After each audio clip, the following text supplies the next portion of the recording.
So that's a pretty little intro that I wrote a long time ago for a song that I really, really like.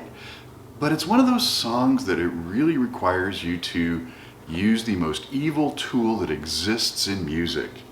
Yes, the metronome. Now this is nothing special as metronomes go. It's, push a button and it clicks kind of deal. And it has to be the worst thing ever to deal with in music. And this is, I suspect, why I struggle with my timing and rhythm. I really hate these things. But I force myself to do stuff with the metronome.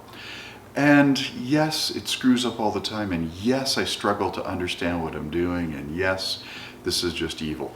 But what I'm going to give you today is just a little insight that sort of occurred to me maybe a few months back, that I'd been using the metronome, at least in my thought process, wrong. And I hear a lot of people talk about using the metronome this way as if this is the right way to do it. And it might be the right way to do it, and that is every time there's a click, you're trying to get your timing right so that you're hitting the note so you don't actually hear the click. That's the right way to use it according to everyone else. In my little world, and in trying to make the metronome work for me, that just does not work. I get nothing out of doing that. It's like having the click track, which I desperately need whenever I'm playing that song to get the timing right. It's fine under that circumstance, but if you take it away, you don't have anything more. And so what I started to realize was it isn't the timing of the click that's relevant to you, it's can you figure out the length of time of 4 beats so that when the click track isn't there, you know when to restart. And what do I mean by that? And this is why this little run is kind of nice.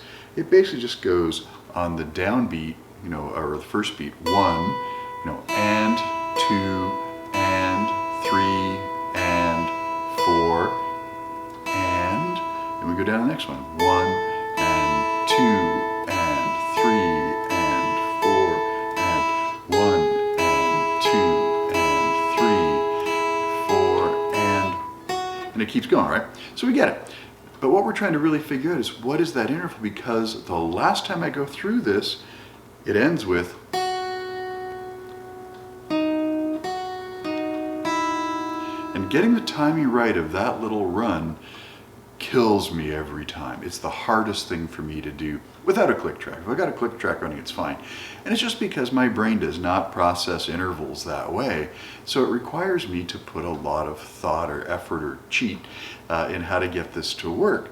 And so what I do with my click track now, or my metronome, evil tool that it is I spend the time trying to get not the clicks right, but the absence of notes right in order to get the timing that I actually want.